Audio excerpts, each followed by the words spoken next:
よいしょ。皆さんどうもこんにちは。よろしくお願いします。クリンチャータイヤをですね、卒業したわけなんですけども、卒業したというか、クリンチャー運用を今、僕のバイクはしてないんですけども、ぶっちゃけどうですかという話をね、正直にお話ししていきたいと思います。せっかくなんで、ホイールを持ちながら、今回ね、お話ししていこうかなと思います。チューブレスにちょっとやってみようかなとか、チューブレスやりたいんだけどちょっと不安だなとか、そういう人にね少しでも参考になるかなと思います。よろしくお願いしますということで早速やっていきます。まずですねいいところからお話ししていこうかなと思います。悪いところは後でお話しします。パンクトラブル、僕の場合はですね無縁になりましたね。ここ1年パンクのトラブルはほぼないかな。多分ゼロですね。中にチューブを入れるチューブドタイヤ、クリンチャーの場合はですね、ちょっとした画鋲一つでも刺さるとパンクしちゃいます。はい、チューブに穴が開いちゃってパンクしちゃうんですけども、チューブレスレディのタイヤ、またはチューブレスタイヤですと、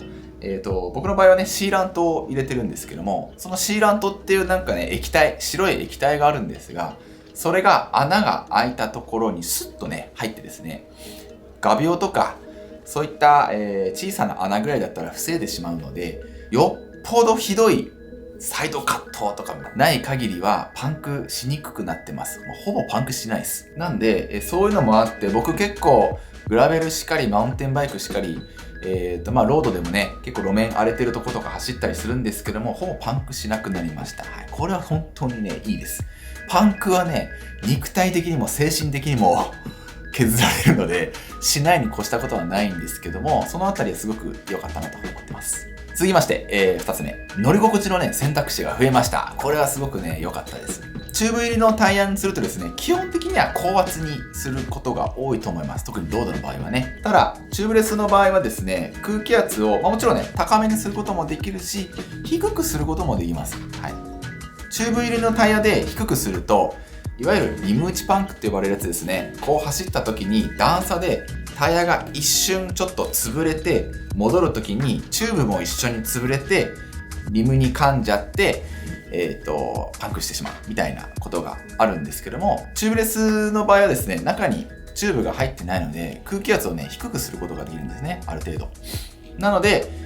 それによって何が起こるかというと、まず乗り心地が良くなりますよっていうのはいいところですよね。はい。フレームもね、乗り心地のいいバイクとか悪いバイクとかあるんですけども、一番乗り心地左右するのは僕空気圧だと思ってます。はい。空気圧をそこそこ低くすれば、ロードバイクはどんなロードバイクも乗り心地良くなります。はい。もちろん乗り心地以外もですね、明らかに、例えばコーナーとか、ね、段差とか、ちょっとしたガタガタ道でも、空気圧をある程度低くすることによって路面にしっかりと追従してくれますね。タイヤが変形してくれるのが僕みたいな素人でも分かるぐらい、タイヤがしっかりと食らいついてますっていうのがよく分かります。クリンチャータイヤとか使ってた時はですね、やっぱり少し跳ねる印象が場所によってはねあるんですけども、そういった部分も空気圧を調整することによって跳ねるというよりかはしっかりとタイヤが潰れて路面にグッとですね、推進力を無駄にしてない感じが、とても僕個人としても感じることができますので、そういった部分でもねいいなと思っております。救済処置が増えるというところがいいところだと思います。チューブレスレディ、チューブレスタイヤでもですね、パンクするときはパンクするんですよ。トラブルが起きるときは起きるんですけども、修理方法がたくさんあるのはいいことですね。例えばですけども、万が一じゃあこいつがパンクしちゃったって場合は、例えばもうとんでもない釘が刺さっちゃって、ちょっとシーラントだともう無理っていう場合はですね、タイヤを直接ゴムを突っ込んで抜いてチョキって切る、そういったリペアツールがあったりしますし、それやるとね一瞬ですぐ治るんですけどね、そういうのがあったりとか、あとは、もちろんねシーラントを追加で突っ込んで直すっていう方法もありますし、 IRC タイヤとかからね出てます。それでもダメな場合は最悪ねチューブ入れることもできます。はい。普通のクリンチャーのねタイヤみたいにチューブを突っ込んで、いわゆるクリンチャータイヤとして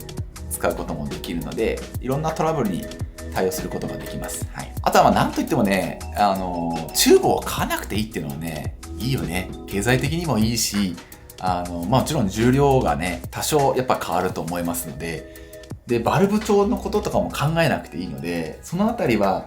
いいですね。すごくいいと思います。持ち歩いた方が、万が一の時はいいんですけども、持ち歩かなくてもいいっていうのはいいことかなと思います。バルブの長さとかさ、意外にさ、そのディープなさ、ホイール使ってる人とかさ、80ミリとかってお店行くと意外になかったりするんですよね。で、短いのしかなくて、チューブが。で、なんかちょっとせっかく自転車屋さんがあるのに、ロングバルブのチューブがなくて、もうどうしようみたいな感じになっちゃうこととか、結構あるあるだと思うんですけども、そういったことも心配しなくていいっていうのはね、すごくいいところかなと思います。そんなもって、悪いところあります。結構ありました。はい。現在進行形で感じてます。はい、それも。チューブレスタイヤっていうのはですね、ホイールとの相性が結構あります。正直結構ありますね。はい。僕は割と成功してるタイプなんですけども、相性悪い人とかはマジで相性悪いですね。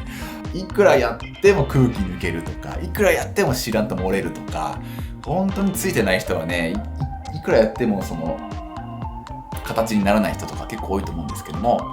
ものによってやっぱり相性っていうのがある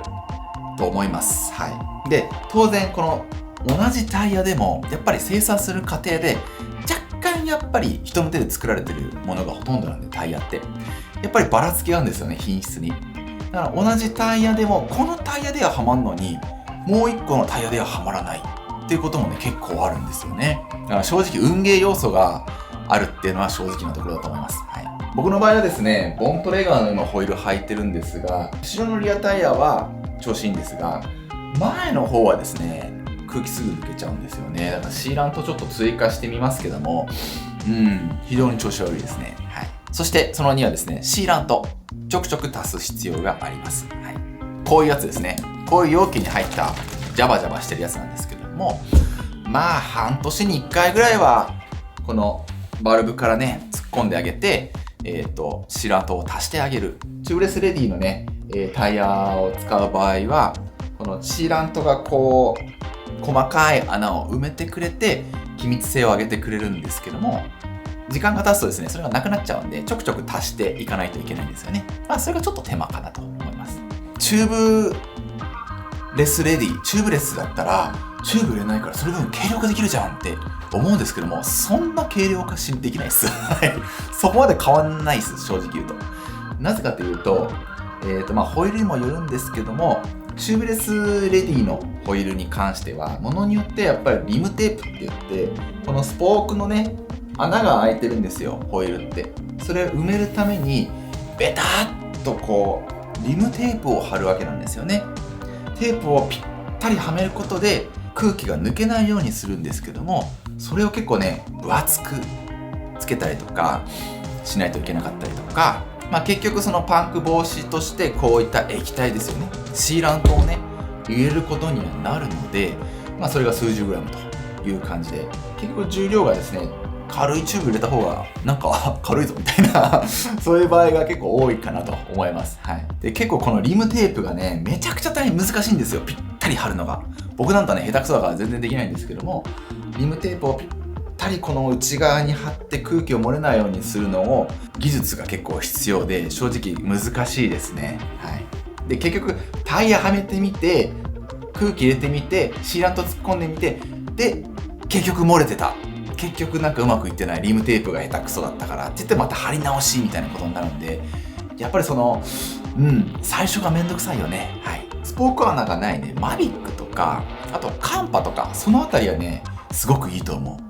チューブレスちょっとやってみたいんだよねって方はね超おすすめです。リムテープを貼る必要がないので、もう即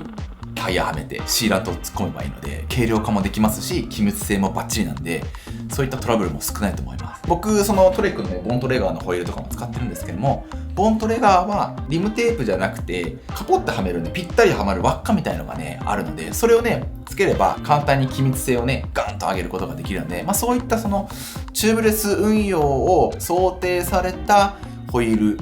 メーカーを使うとかなり楽には進みます。はい。これによってはリムテープゴリゴリ巻かなきゃいけないとかなんなりで結構めんどくさい。はい。ってな感じですね。4つずつちょっと上げさせていただきました。はい。まあいろいろね、悪い部分もね、いろいろ言ったんですけども、一回決まっちゃえばもう最高っていうのがチューブレスですね。はい。数年前と比べてですね、チューブレスホイール、チューブレスタイヤっていうのはめちゃくちゃ増えてます。本当に増えてます。はい。性能のいいタイヤもバンバン増えてますので、まあこれから試したい人とかは、やっぱり選択肢がかなり多いからいいよね。で、せっかく自分のホイールがいわゆるチューブレスレディのホイールだったり、そういったいいホイール使ってるんであれば、試す価値はあると思います。はい。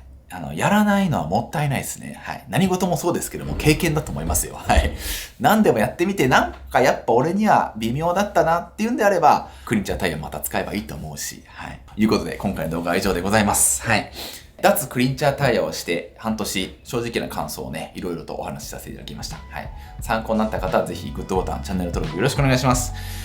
ういったハウトゥーものとか、初心者に優しい動画、